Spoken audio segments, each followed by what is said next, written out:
Agora sim, já liguei o microfone. Espero que me estejam a ouvir. Muito obrigado Perfeitamente. pelo convite e queria saudar, em primeiro lugar, a organização e os colegas de painel que, que participam neste debate e, bem como todos aqueles que estão a assistir. Eu vou falar, tal como o António, mais da perspectiva, digamos, de alguém que ensina numa universidade.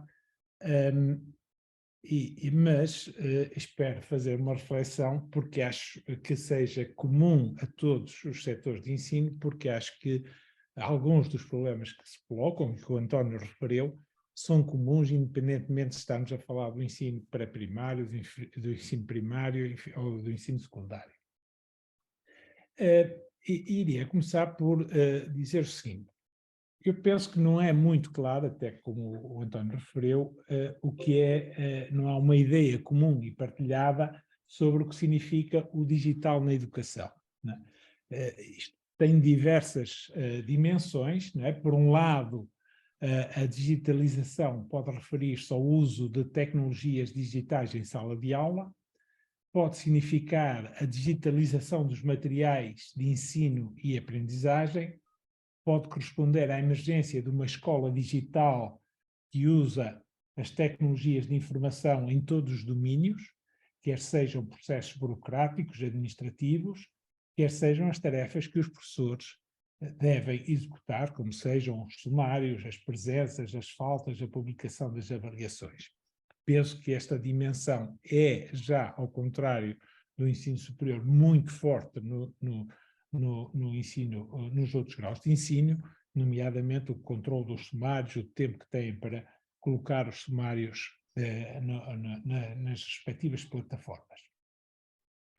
E, ao mesmo tempo que digamos, este avanço da digitalização com estas diferentes dimensões foi avançando, nós fomos, digamos, sujeitos ou tivemos que responder à crise da pandemia do Covid, que provocou o encerramento das escolas e daí o advento do ensino à distância, que foi também visto, ou que é também, ou pode ser visto, como uma forma do digital estar presente na educação.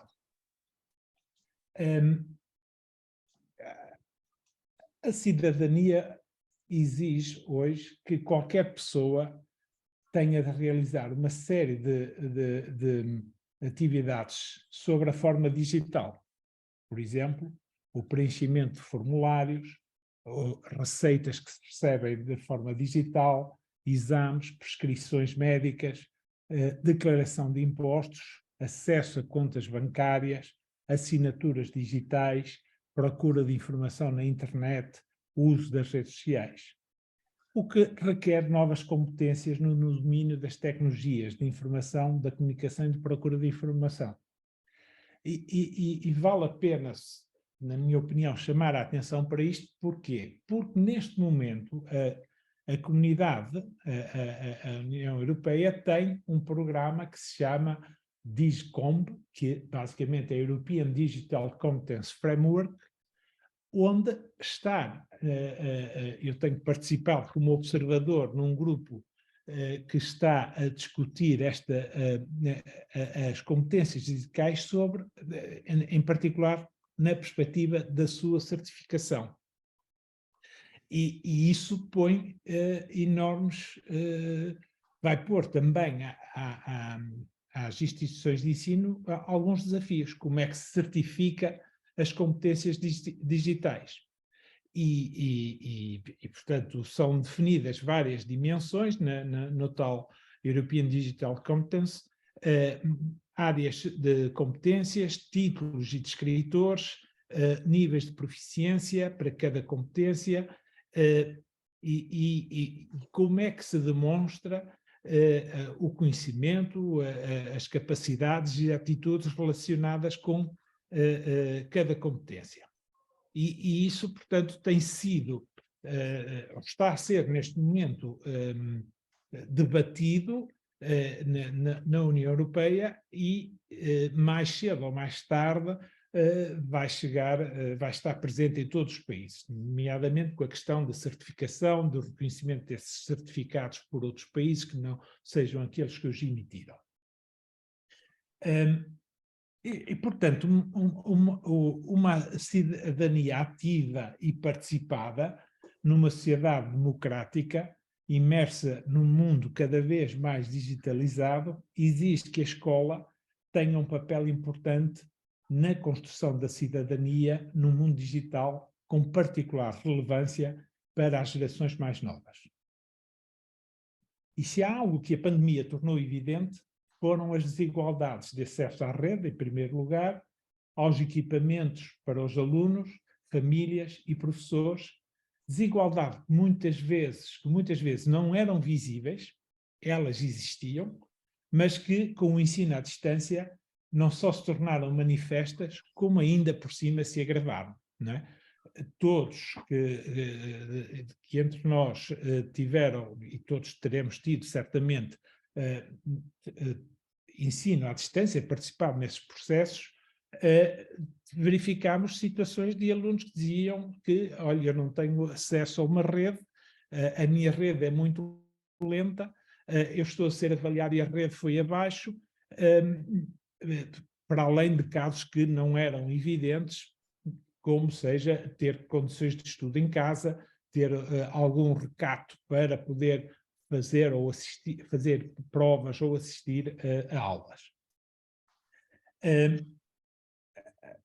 A resposta dos professores e das escolas durante a pandemia tornou quase universal a digitalização do ensino, digitalização que nunca teria avançado desta forma sem resistência, fossem os tempos outros, e não ditados pela emergência de minimizar o impacto nas aprendizagens com as escolas encerradas. Ou seja, particularmente no que à universidade diz respeito, o facto de ter havido o encerramento das universidades e politécnicos forçou o avanço da digitalização, pelo menos no que respeita ao uso de tecnologias digitais para o ensino à distância.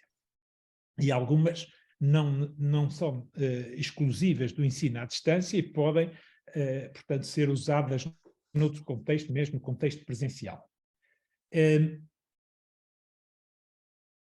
Portanto, eu gostaria... esta resposta que os professores e as escolas... portanto, esta resposta contribuiu para que os professores tomassem consciência de forma aguda que a digitalização do ensino modificou, ao mesmo tempo, a forma de aprender e de ensinar, com enorme impacto nas vidas dos alunos e dos professores. Estes impactos existem a todos os níveis de ensino, apesar das diferenças, quer na sua presença no ensino, quer no contexto da sua utilização, para os diferentes graus. Assim, na minha opinião, a digitalização deve ter presente estas duas dimensões, a dimensão pedagógica e a dimensão profissional.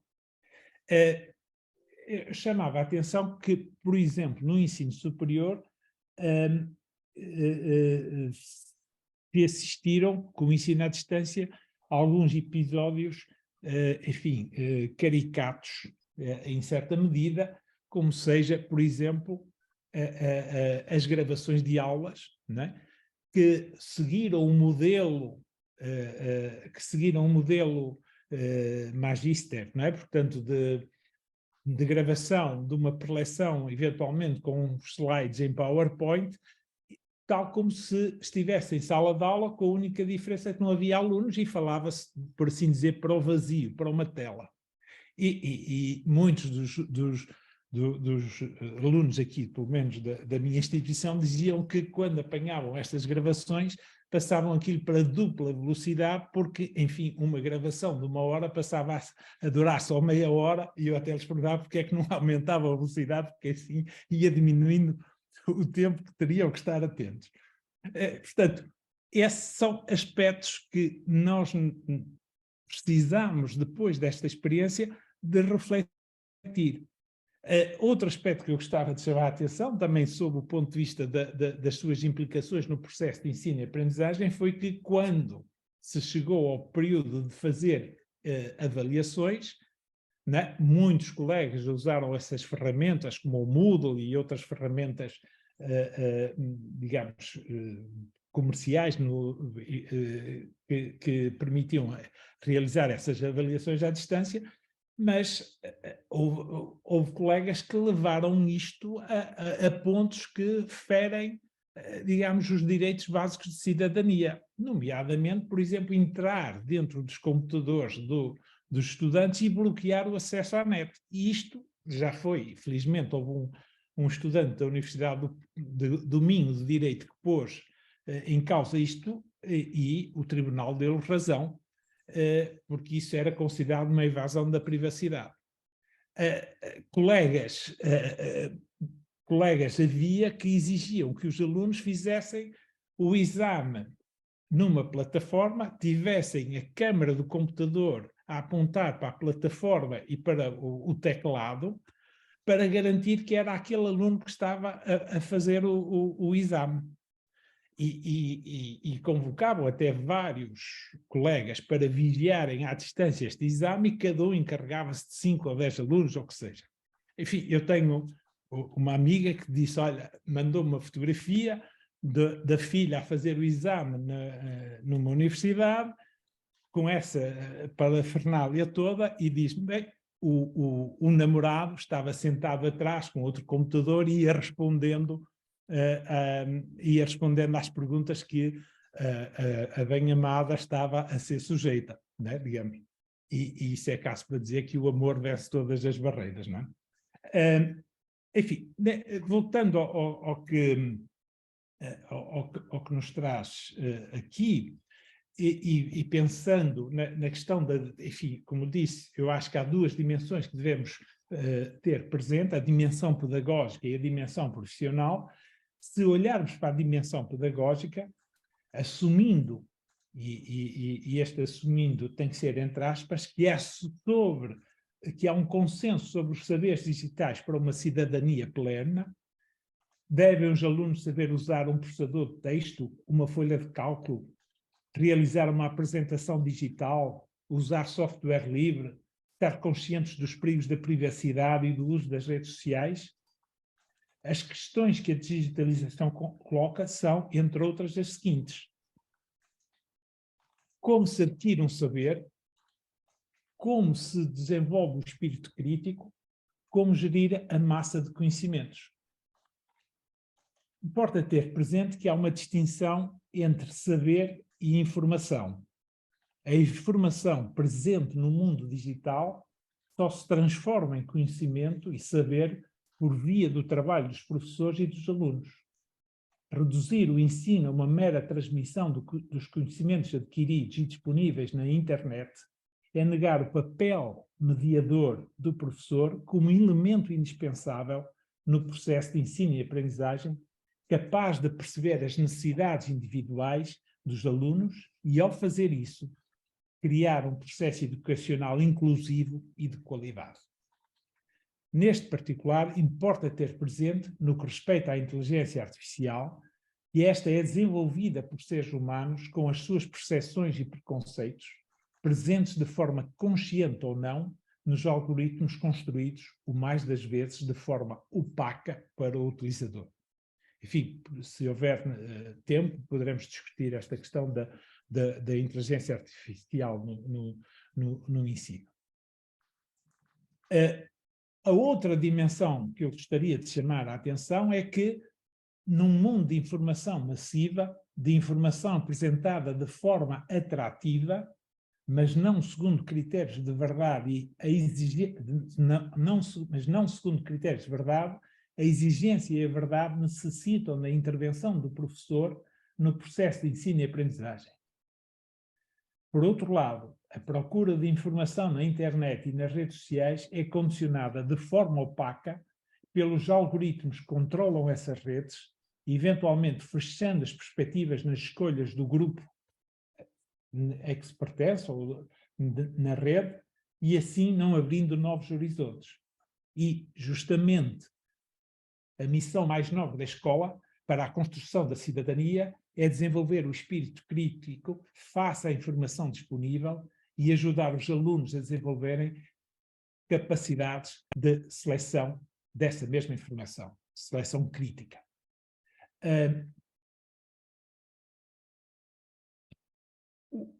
Nós podemos quase dizer que é esta necessidade de saber trabalhar, digamos, neste mundo digital, está a ser colocada hoje ao nível das competências que entendemos como básicas, como saber ler, saber escrever e saber contar.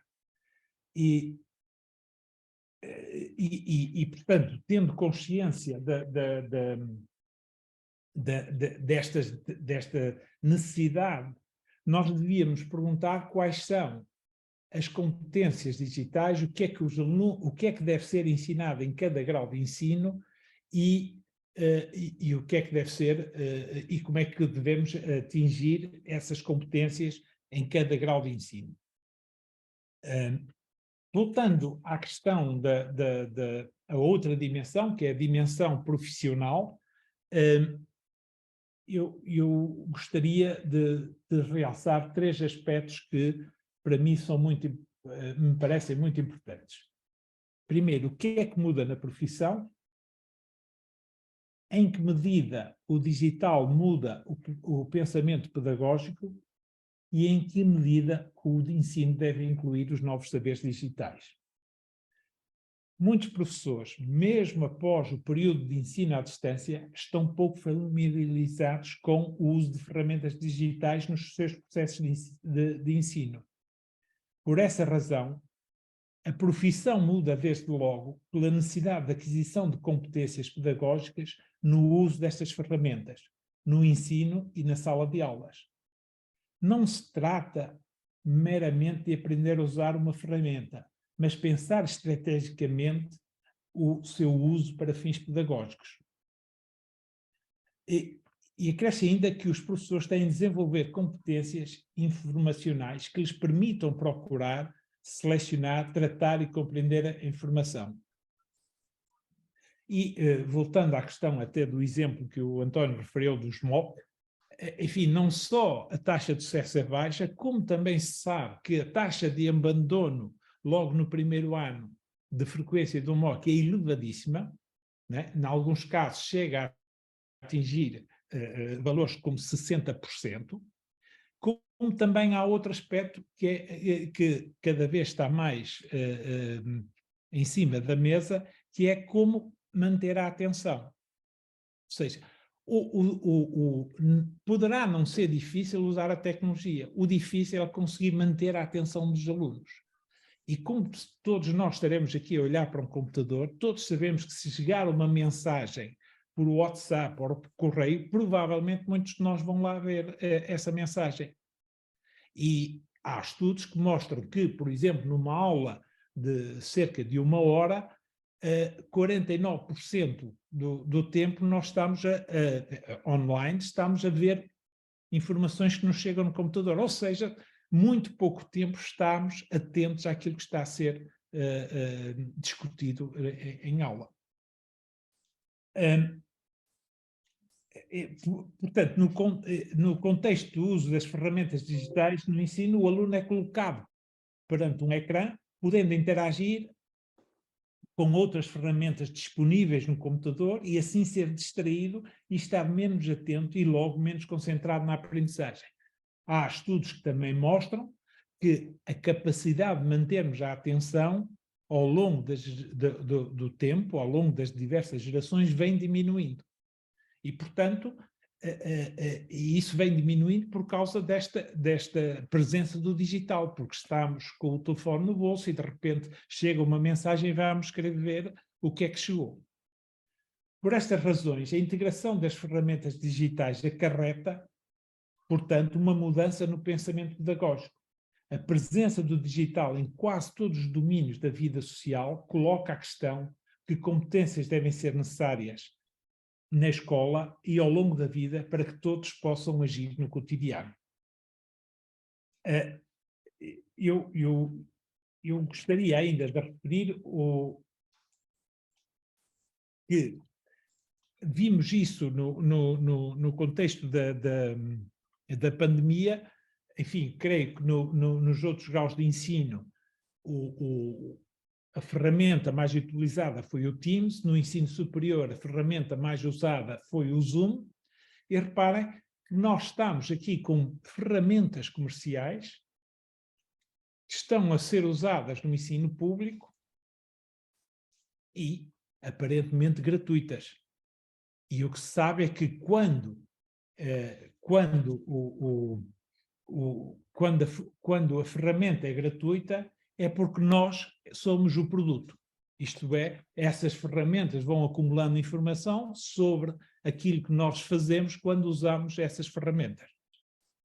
E dados pessoais. E, portanto, isso é muito perigoso e põe outros problemas, nomeadamente toda esta digitalização, um aspecto que vou referir em passagem, que é o direito a desligar, o direito a descansar. Com o advento da internet, hoje em dia qualquer aluno coloca uma questão às 10 da noite ou à meia-noite e às 9 da manhã estará, eventualmente, desculpa o exagero, a perguntar, o professor ainda não respondeu, né? E, portanto, este direito a desligar, este direito a descansar, estas tecnologias digitais estão a pôr em causa.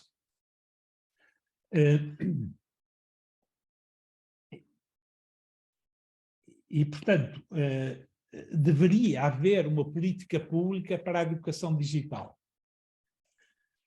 Ora bem, e aproximo do fim, a digitalização dos processos burocráticos, né, como conhecemos todos, notas, sumários, presenças, faltas, avaliação, os constrangimentos temporais impostos ao preenchimento das informações referidas colocam os professores sobre maior pressão, com maior volume de trabalho, de alguma forma contradizendo a suposta eficiência que a digitalização traria a estes processos.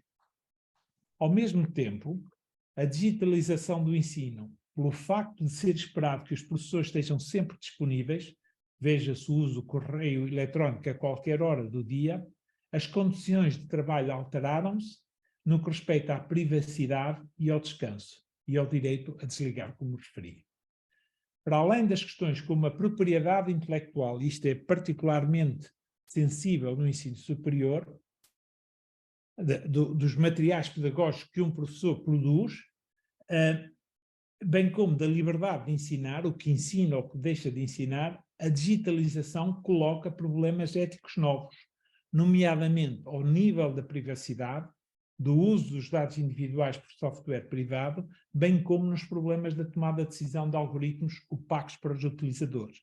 Veio há tempos um caso relatado de uma dessas universidades que funciona só à distância, enfim, deve ser feita a referência à Open University. A Open University na Índia tem 3 milhões de estudantes, né? Um número brutal, e essas instituições foram uma mais-valia porque permitiram o acesso a pessoas que estavam em locais remotos, mas no caso da Open University, isso foi sempre feito assim, a quem não tinha, por condições económicas, capacidade de frequentar uma universidade em tempo presencial, de forma presencial. Embora haja agora também universidades à distância que são para fins lucrativos e que cobram valores significativos de propinas.